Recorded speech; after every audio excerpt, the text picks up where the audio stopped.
It's on. Hi, good morning, everyone, and welcome to a panel on the future of trade and trade leadership. My name is Jonathan Karp. I'm Executive Director of Asia Society, Southern California, and we're very happy to be participating with the LA World Affairs Council in the Future of Asia Conference.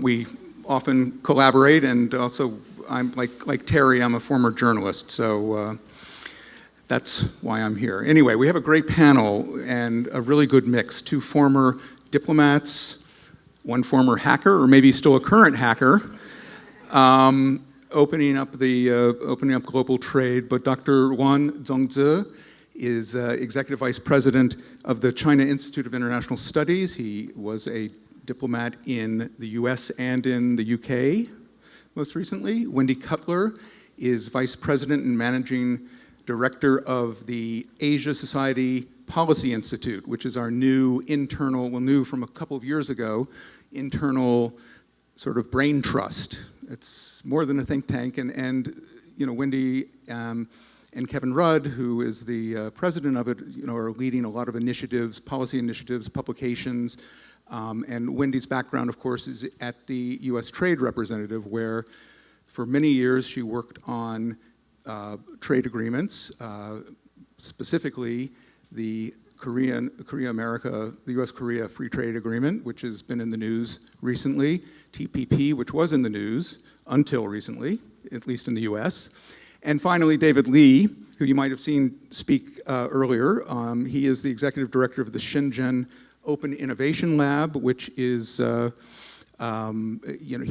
background is in software development and open software, so it's about connecting people and things. And anyway, so we're going to get underway with just a couple of opening remarks from each panelist, and I'd like to start with you, Dr. Ruan. You've worked on security issues and foreign affairs issues. Where do you see China right now on this issue of trade and a desire for leadership? Well, thank you, Jonathan. Good morning, distinguished participants, and it's always great to be in such a distinguished panel. Let me just open it up by throw out two observations. You're absolutely right. To look at the whole world, my first observation will be the narrative shift. The second observation will be the role of China in this aspect. When we talk to you about narrative shift, I'd like to draw your attention to over 20 years ago, when the demise of Soviet Union and the collapse of the Cold War. It was extremely popular for people to talk about the end of history by Fukuyama-san. And now, over 20 years later on today, the same people, or the same bunch of people, that are talking about the post-truth, post-West, post-order. And particularly, for example, last February, the Munich Security Conference, they issued a book just entitled this 3 Post. So that raises a very big question about what has gone wrong with this world. I think I also like to draw your attention to one of the very important events. When I was posted to work in Washington back in 2007, the next year I witnessed the meltdown of the Wall Street, the financial crisis. And at that time you got G7, right? G7 has proved it was the kind of a dominant player in world economy and trade issues. However, nobody is really caring about use G7 to rescue the financial crisis, the financial tsunami. Instead, we witnessed the birth of G20. Why G20, not G7? Because in G20, you will see a bunch of emerging economies and developing countries. So you will see this is a quite shift of the balance of power. The rise of the emerging economies, the rise of developing countries, and they increasingly play a very prominent role in the future, the rule writing and the agenda setting. They'd like to speak louder in various issues, particularly in the economic and trade. And then let me also draw your attention to that. Maybe in 10 years or 15 years later, China will become the #1 economy, overtakes the United States. That does not mean U.S. is no longer important.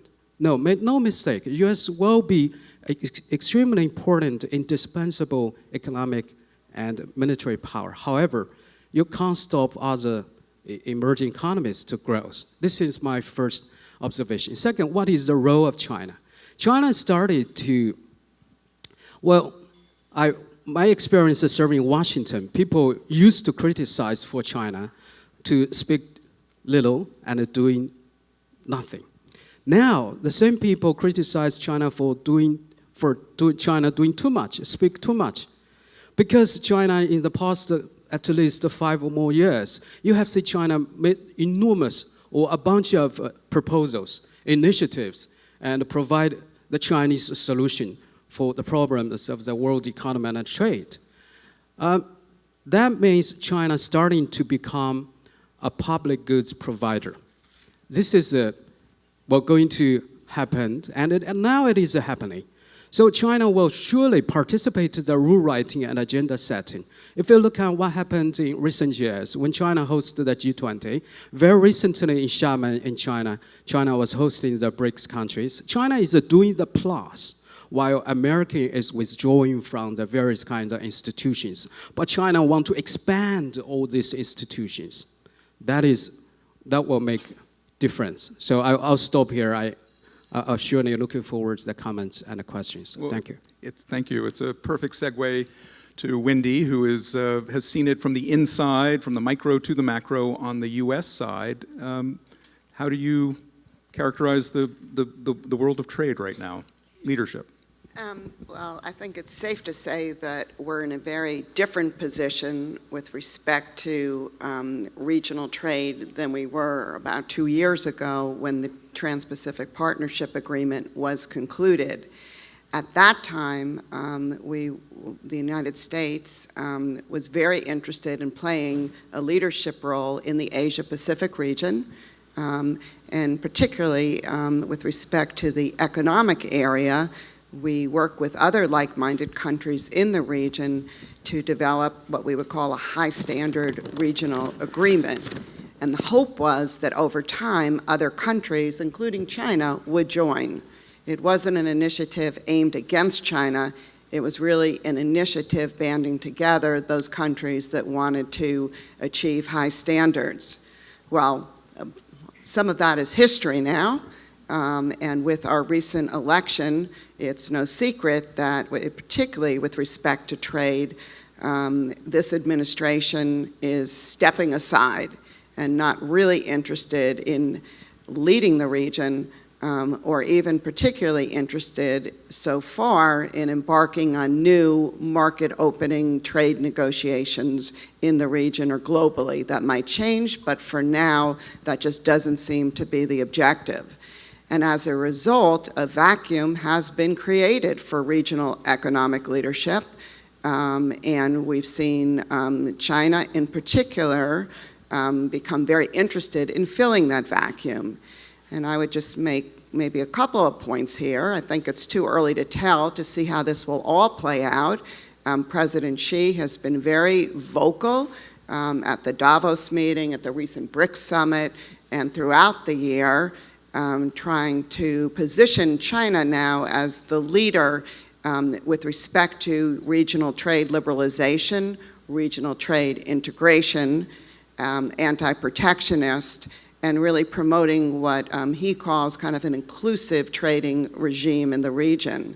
I think these are all really laudable goals, but I think that there are challenges in translating these goals into actual actions and moves at the negotiating table.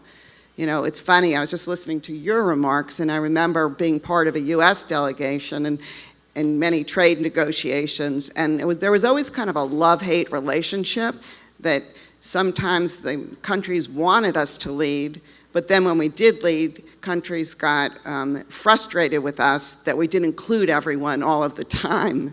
So it's tough being a leader, and it's tough doing what's needed to write the rules and to come up with a set of rules that not only the US can agree to or that only China can agree to, but that everyone can sign on to.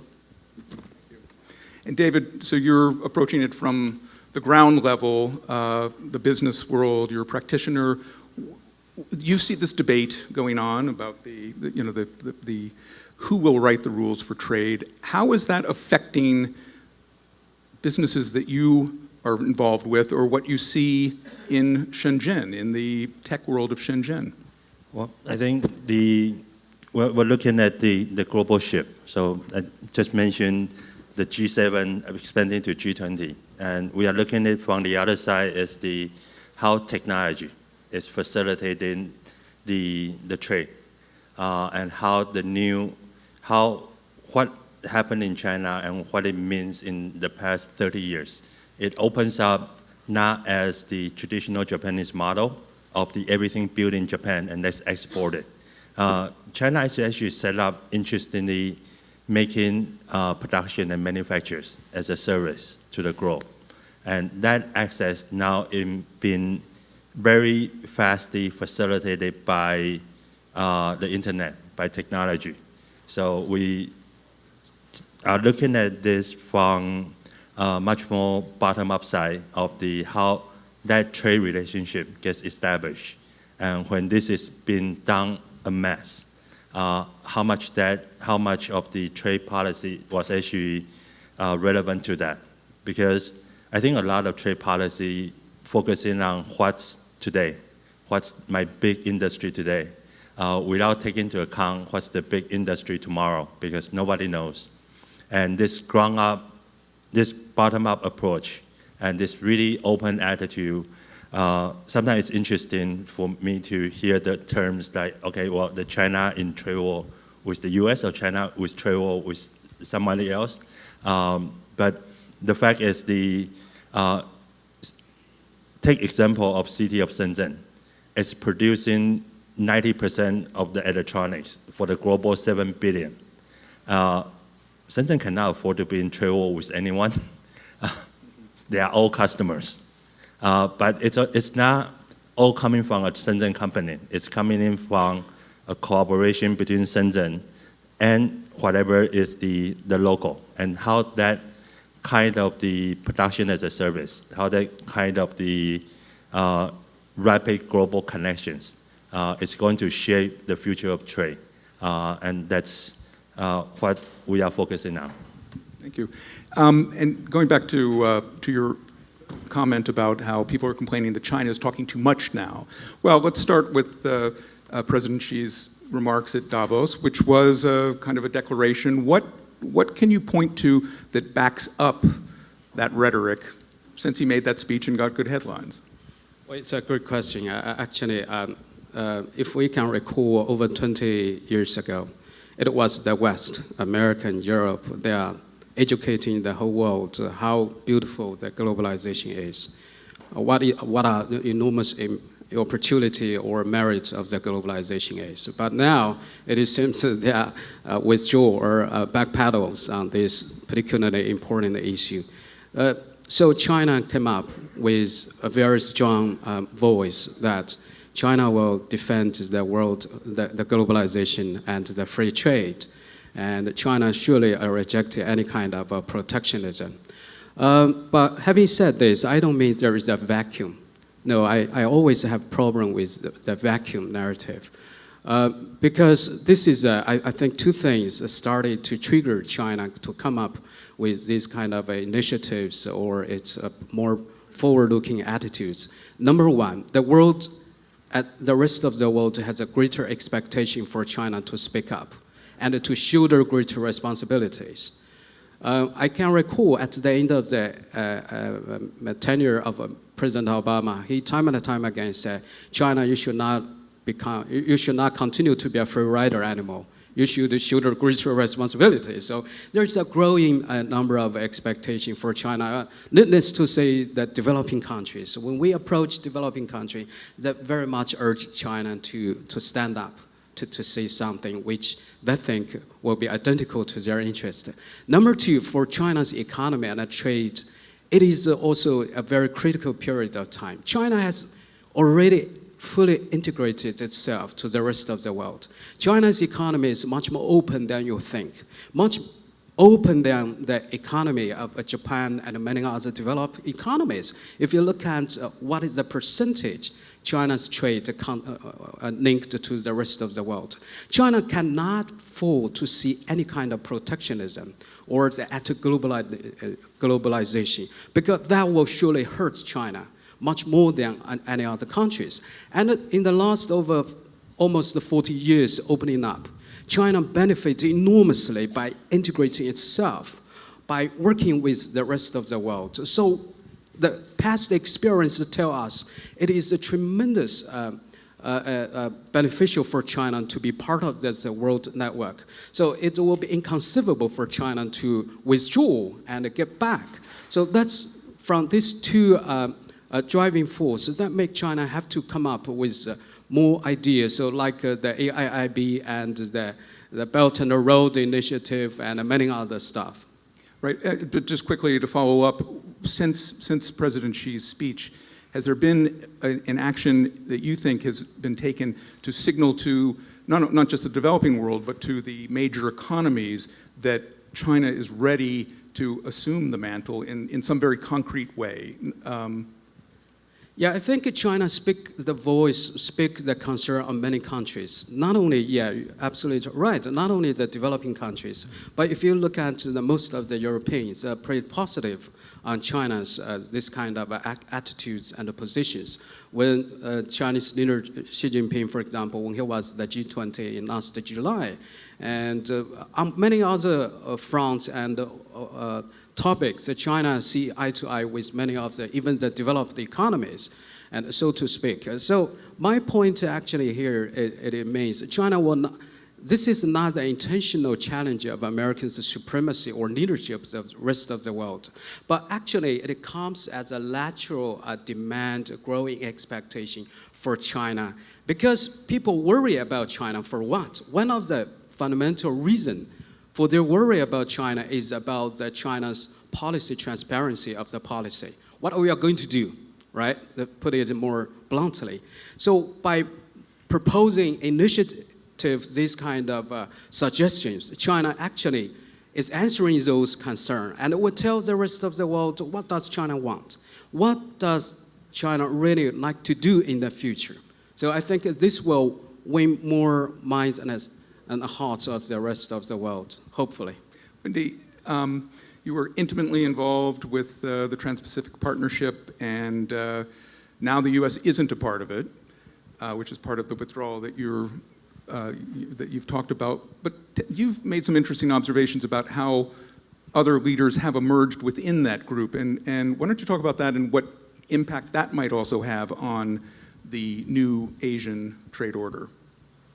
Yeah, it's interesting because when a lot of the press, I think mistakenly portrayed TPP as being the US-dominated negotiation and RCEP, the Regional Comprehensive Economic Partnership negotiation, being the China-led negotiation, and the two are at odds, and who is going to win this out. And I always thought that was not a correct way, once again, to portray these two negotiations. My view is and was that they can proceed alongside each other, and in fact the world benefits from more trade liberalization. So as long as the two agreements didn't conflict and didn't ask countries to do completely different things, then they could live side by side. What's interesting, what's happened, so the US withdrew from TPP, and I think a lot of people then expected, given the US is out, this thing is going to die. And in fact, what we saw was the 11 other countries banding together, trying to explore the possibility of putting TPP in effect without the United States. Remember, the TPP culminated 5 years of really tough negotiations, set up a whole new set of trading rules to reflect some of the changes in technology that you mentioned, And I think the feeling was, well, why can't we just bring him into effect without the United States? So these discussions are continuing now. Initially, they weren't really moving quickly, and then Japan decided that it would take a leadership role and try and work closely with the other TPP countries to bring this deal into effect without the United States. This group is having intensive meetings right now. The U.S. is not invited. I would love to be a fly on the wall, but I'm not invited, even though I'm no longer with the U.S. government. But I think the goal is that by November, on the margins of the APEC meeting, when the TPP 11 ministers and/or leaders get together, that they will have some kind of announcement of either bringing the deal into effect without us, or some kind of roadmap forward of making progress, but they have more work to do, but they're all committed to finding a way forward on TPP, even without the United States. And I think that would be an important and huge contribution to the regional and global trading system. Thank you. And part of the friction in the U.S.-China relationship, trade relationship right now has to do with technology and the recent decision by President Trump to not overturn CFIUS's recommendation against the acquisition of Lattice Semiconductor Company. Since that is the heart of your world, and since the demand for semiconductors is so great in China and the growth is still very strong, how do you see these kinds of individual cases affecting the bigger relationship? Well, I think that's two parts to this. When we look at the lattice ban, it's not banning lattice exporting to. So lattice is one of the chip makers with the advanced chip needed in a lot of the device. The ban is not on exporting lattice to China. The ban is actually just on the Chinese equity ownership in that company. But it's kind of easy to mix that up. It's the banning the equity ownership doesn't mean the stopping the trade. But strategically, the idea is to expand, to have a base and to have a Chinese company that is expanding its business for technology side, this is never really worked. This is more really on China has invested enough money try to create their own central processor, but every PC shipped in China today is still Intel inside. That part of the creation of the technology is progress fast. So I think this big part of it is more on the political and policy side as a signal, but it doesn't really affect our work on the ground. The latest sales guys is still very active in Shenzhen, even with the ban, with or without a ban. So I think this is the reflecting on one thing is all this trade agreement, how this kind of the new technology enable, how to track them, how to take them into consideration as part of the signal for the future, not from something can be encapsulated in 160 characters, but really data-driven ways to look at what kind of trade relationship gets developed, where. And on the second part is since we mentioned emerging economy, one characteristic about emerging economy is there's a lot of gray area market trading. We help entrepreneurs coming out from Africa with their creation, new stuff, and they try to import back to their country. But instead of going through their 45% imported tax, we link them up to the traders in Guangzhou. So I don't know how they get it there, but it's definitely now 45%. But that's going to be a big part of this trade relationship gets developed, and how they are tracked, how they are models, how they inform the future of the trade decisions would be interesting. Yeah, maybe I'll jump in on this particular question. And in general, China's trade relationship with the United States has been one of the most successful stories between China and the United States. Because when China normalized its relationship with the United States back in 1979, the trade volume is just 2.5 billion US dollars. But last year's it's over 500 billion US dollars. So the total volume is mushrooming. China already become the #1 trading partner of the United States. So the mainstream, or generally speaking, they still have an enormous potential to tap, to explore, to grow. Secondly, you mentioned about particularly the Donald Trump that just vetoed, say no to a kind of technology or Chinese companies acquisition or emerging for that. It happened in the past, particularly in the high-tech area. It comes no surprise to me, at least, because from an American's perspective, they will do everything possible to prevent China getting any kind of cutting-edge or high-tech technology from the United States. And even maybe the US is doing some lobby work to its European allies to do the same. However, if you look at this part of the dispute, it's just a tiny part of the overall China-US trade relationship.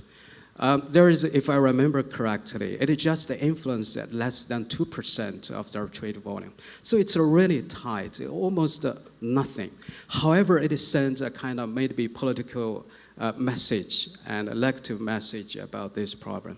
Third, I will say that maybe I should thank Americans imposing such a very kind of a regulation or restriction to Chinese company. That forced the Chinese company to invest enormously on its indigenous development, R&Ds, and also technology. So recent, you have seen the mushrooming breakthrough of the Chinese technology. However, that because China, of course, have made really a big deal of the R&D.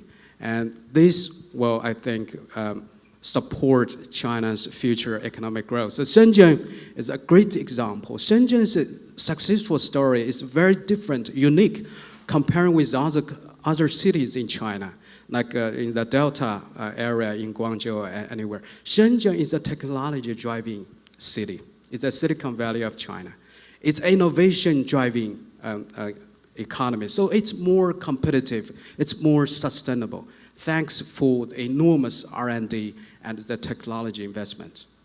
I'm just going to beg to differ on your opinion that the United States would do anything to stop China from getting high technology. I don't think that's not my experience, but I think you would agree, as China's policy does, that national security issues are important. Wendy, you were quoted yesterday after the Trump administration threatened to cancel Chorus, that this will just drive more of our trading partners into the hands of other countries. China, I think you singled out. Meanwhile, there's a very big test of American trade leadership right now that doesn't have anything directly to do with Asia. The NAFTA talks. Tell us how you think that's going to be followed and what that will say about the U.S. policy and U.S. role ultimately in Asia. Okay, maybe before I get to NAFTA, let me just comment a little on U.S.-China trade relationships. I couldn't agree more. It's an extremely important relationship. We've had a lot of successes on that front, but we've also had a lot of challenges. It needs to be handled with care. I don't believe that by threatening that we're just going to increase our tariffs against Chinese imports is a responsible way to deal with these challenges.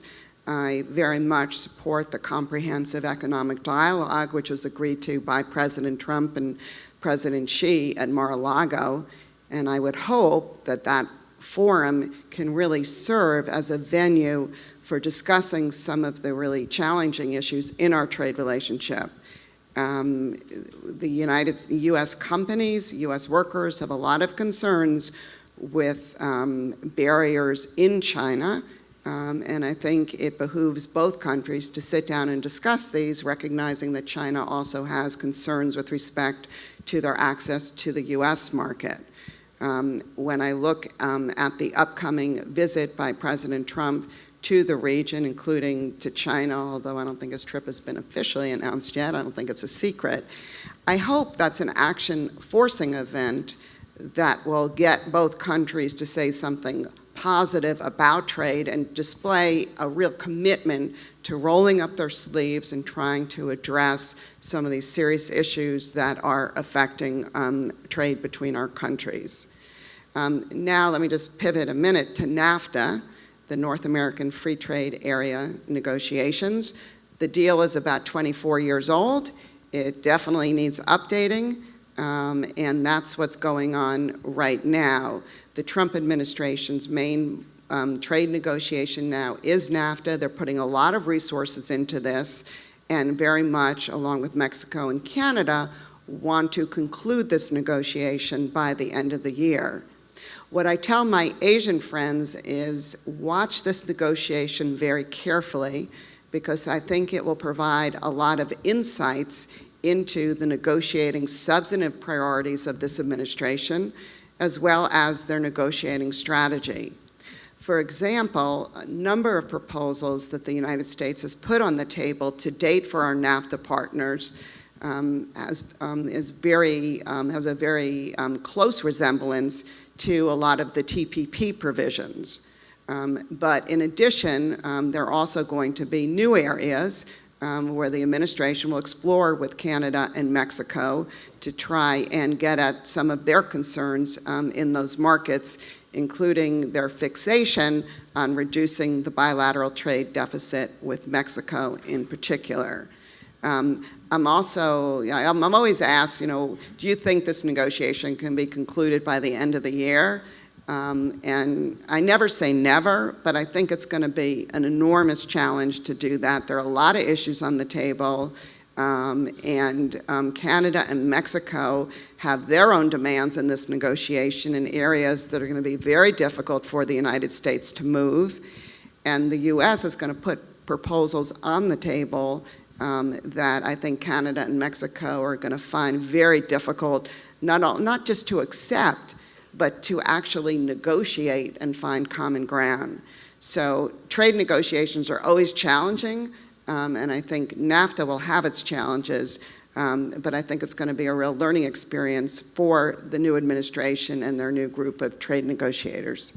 I mean, it is, if I'm not mistaken, the only multilateral pact that the Trump administration is working on right now, right?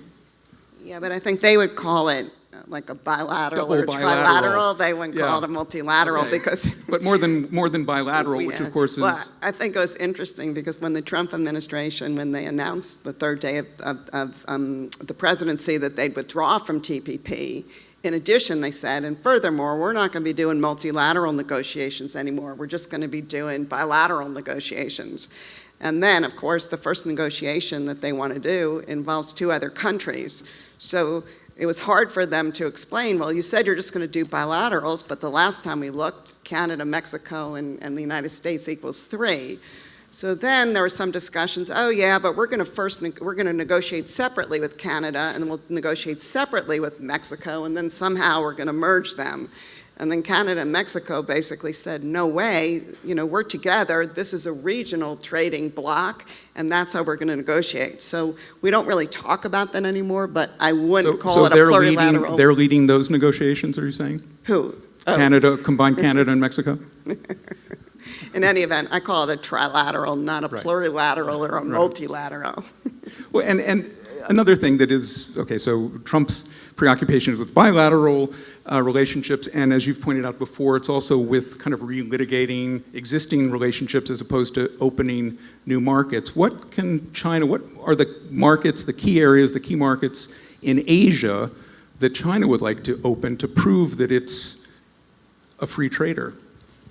Well, it's a great question, and I think if Donald Trump is really very much committed to bilateral trade agreement, I think China will be the best candidate for working with Donald Trump to explore the possibility or to talk about the FTA in the future.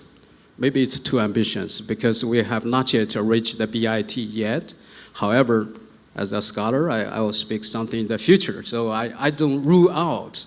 Actually, I have a dream. Maybe someday China and the US will reach FTA. So it's a bilateral, right?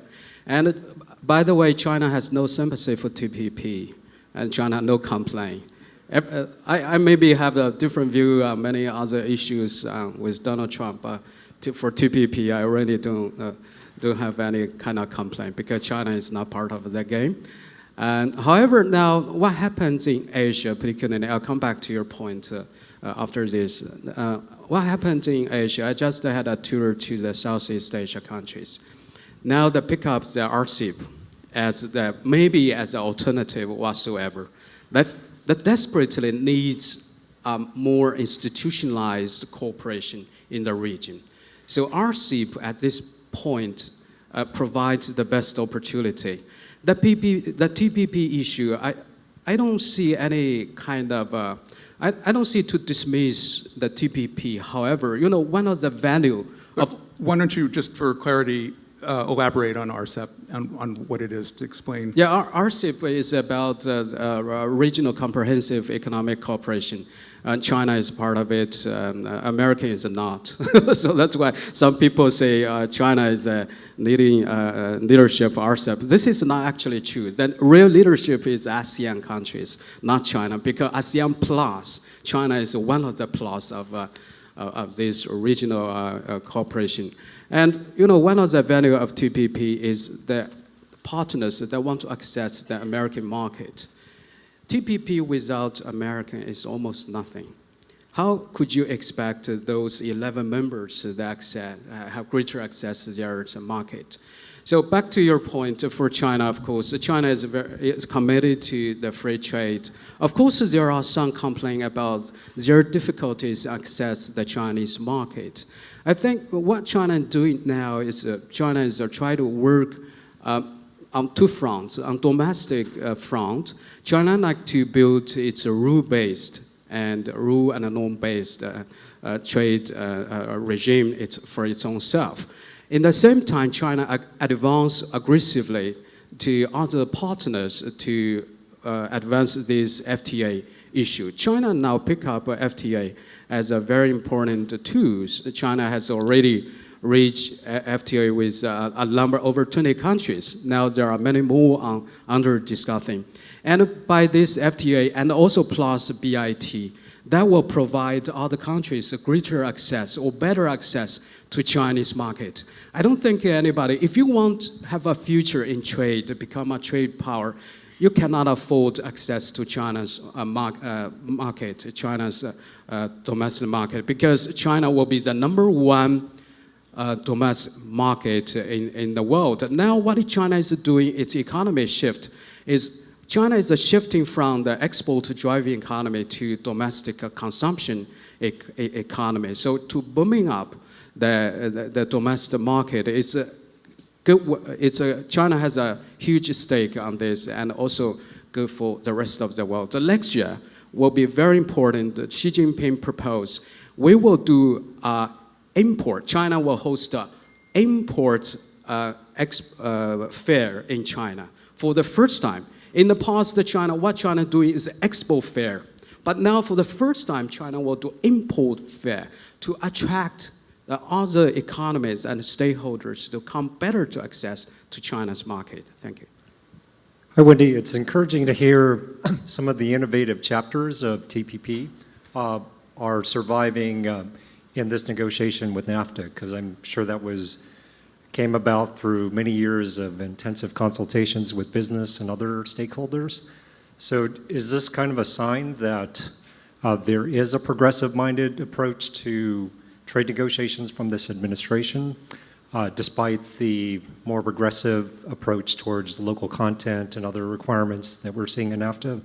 So in a sense, with that, could TPP take another form through updating the Korea agreement or a new agreement with the UK given Brexit, or we will see an appetite for trade, or do you think it's too early to tell? Well, that's a great question, and I'm for one very encouraged that these TPP rules that were negotiated over such a long period of time between such a, incredible group of countries, these rules are alive, and even this administration, which quickly withdrew from TPP, is quietly working to have them appear in the final renegotiated NAFTA agreement. So I think that is encouraging. It's also encouraging that countries like Vietnam, for example, have unilaterally just gone ahead with some of the TPP reforms because they recognize it's in their own national interest. If they want to attract investment, if they want to grow jobs and grow their economy, some of those TPP reforms are in their interest to go ahead with. I would take issue with my colleague that TPP without the U.S. is meaningless and no one would be interested in it. That just doesn't reflect reality right now. I mean, the U.S., we're totally on the sidelines here. We're not invited to these meetings. We're not talking to these countries. They're doing this on their own, and I think that's just a testament to the interest in preserving this agreement and advancing those rules in the region as a model, for going forward for other trade agreements. And I think what you'll see as a number of these TPP countries through different groupings, for example, the Pacific Alliance, which is a Latin American group consisting of 4 countries, including 3 TPP countries, plus Colombia, they're looking at negotiating a deal, for example, with Australia or New Zealand. And I suspect in that type of deal, you'll see a lot of these TPP rules. As countries go ahead and update their FTAs or embark on new FTA negotiations, I think you're going to see a lot of these TPP rules surviving and flourishing. So I think that's encouraging. What I'm not encouraged about is that the United States really isn't part of this right now. But I have to remain hopeful that we'll find a way forward somehow. Well, this is both a question and a comment. I think when the U.S. launched pushed the APEC in the 1990s, Japan was on its mind. When the Obama administration pushed for TPP, China is on its mind. We all know this, so don't need to tell us that that's not against China. The real problem is that if you look at the situation in this region, the economic structure in which China is replacing the U.S. as the largest trading partner of more and more countries, and also the number 1 source of FDI to more and more countries. So in that context, I just wonder what's the value of TPP if you want to, somehow benefit from both geopolitical and geoeconomic arrangement like this. And to say the least, when China is pushing for the Belt and Road Initiative, which has drastically increased the trade and investment with the neighboring countries. So I want to invite the comment from Wendy. Thank you. Okay, well, once again, just to make it clear, TPP wasn't about or wasn't against China. It was more a response to the inability of the WTO to go ahead and write new rules with its 160 members. And so different groupings of countries, including RCEP negotiations, which started close to the same time as TPP, were launched. And the US wasn't part of RCEP, China wasn't part of TPP. But there were overlap in membership between other countries. Australia is a member of both negotiations. Japan's a member of both negotiations. So are the ASEANs. So once again, different models can coexist. You don't have to, choose if you're in, if you're going to go in TPP 11. Well, therefore, you're not interested in trade with China. I think what countries in the region are doing is they recognize the importance of trade. For growing their economies, for creating jobs, for attracting foreign direct investment, and they're looking for partners, and they're very pragmatic, and certain countries, the ones that ended up in TPP, were the ones that really looked at the WTO and recognized that the potential of a successful negotiation among all the WTO members was not great, So therefore, let's look for what we call in the trade world like-minded countries, countries that have similar objectives and similar interests. And again, I think if these TPP rules, as they live on in the region and as they flourish, I think that will benefit everyone in the region, including China. Could we focus a little bit on One Belt, One Road? What are your thoughts on One Belt, One Road, and what do you think the future of that policy is going to be looking like? Yeah, maybe I'll say a few words about that. I'm so glad you mentioned about One Belt, One Road. Our official narrative is a Belt and Road Initiative, so it keeps changing all the time. But never mind, and I know what you're talking about. I think this is one of the testimony for China to become a public goods provider. Because now people worry about the future. Everybody, I think, is worried about this part of the world and in Asia. The fundamental reason, they don't have confidence about the future of the economic growth. So it has already become a security, in a broader sense, security issue. That because of the slowdown of the economy, so how to generate the demand, the activity of the economy, it's a big question. So that means how to make growth, how to deliver the growth is a key question for almost everybody, no matter bilateral, trilateral, whatsoever, to make the economic growth. So this Belt and Road Initiative actually is trying to provide the opportunity for stimulus of further growth by more investment, more connectivities. Let me draw your attention to one example in Asia, because this is particularly about Asia. That Asia has become the driver of the world economy in the last 20 years or so. Nobody doubts about that. It will become so. However, the bottleneck, the big challenge for Asia's future economy is the connectivity issues. Because the level of connectivity, comparing with the West, the Europe is much, much lower. So how to improve the connectivity? Connectivity means two things: the physical connectivity, the highway, port, airport, those sort of things. The other is the software connectivity, means the policy coordination and the simplify of all the procedures, how to do business internally. So that, for example, according to the ADB, Asia Development Bank, and the World Bank's estimation, in every year now, in order to improve the infrastructure in Asia, you need 70 million US dollars. So no matter World Bank or ADB, they can provide a tiny part of it. So this gives a chance of the growth of the AIIB. So AIIB come up with particularly featuring on investment of the infrastructure. However, even with the AIIB, it can do marginal work. So it's not a challenge for the World Bank and the ADB for that. So I think this, in general, this Belt and Road Initiative that try to improve the infrastructure and to provide a greater opportunity for growth. Basically, it's a win-win for all the stakeholders together. Thank you.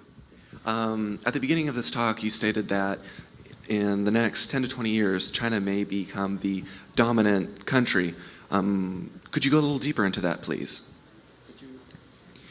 Into what you had said about... yeah. Okay. Okay. Briefly. Yeah, very briefly, okay. I think according to many analysis and estimation, in about 10 years' time, the latest, one of our very prestigious Tsinghua University professor, he even predicted that by 2049, when China celebrates the second centennial, that means the founding of People's Republic of China by 2049, China's economy will be 3 times bigger than that of the United States. However, this is a personal view of a Tsinghua professor. What I want to say is that, of course, China's growth last year is the 6.9%. And keep on this momentum is going. However, the economic growth, China also confronts numerous challenges, domestic and abroad. So I will say China is very cautious about this. Even even China become presumably the number one economy, that does not mean China becomes the number one power in this world. I assume that American will still occupy the most dominant role in world affairs, including the world economy. With regard to the rule writing, agenda setting, I think China is lagging far behind for American and many other European countries. So in the long run, the growth of China is unstoppable. However, China desperately needs to work with US, European, and Asia, and many other countries. So to make this kind of a power shifting a soft landing. Thank you. Actually, I'm being told that we need to wrap it up, but our speakers will be around right afterwards. I just want to end with a quick prediction from each of you, or your dream list. In 25 years, or in 2049, let's say, what do you see, what do you predict the trade environment will be well, let's just say between China and the US, and what do you hope it to be? Well, I think what we are looking at is as China continue to liberalize the entire system, it is going to become, that trade relationship is going to become much more complicated, and it's not just China-US, because right now we have one of the weird example I'll give you is the Ivanka shoe. It's been made by a Chinese company in Ethiopia. So it's not exactly just two bilateral trade. The things are much more complicated than that Pepsi and Coke narrative. And let me just rephrase it for the last two of you. We're in this period of nationalism flaring. Free trade is the opposite of that. Which strain is going to prevail in 2049? Look, there's clearly a lot of concern about trade, and that was very apparent in the U.S. election. And so I'm hopeful. When you look at polling on international trade in the United States, it's very generational, and the younger generation seems to be much more supportive of trade. They understand how globalized their lives are and are going to become. So I remain an optimist that if we can get through kind of this period now, and I think in order for the United States to get back in the trade game, we really need to pursue some needed domestic policies on education, on adjustment, on employment, and on training. I think that the next generation, we're going to see just a much more connected world where, in fact, maybe we don't even need trade agreements because everyone's going to realize it's in their own interest to be kind of very open between borders. Yeah, I certainly anticipate the rules and norms are extremely important, and also for China. For China, because China will continue to grow. So that generates anxiety for the rest of the world. So the best instrument for China is to count on the rule and the norms that may predict or make China's policy and action measures more predictable and transparency.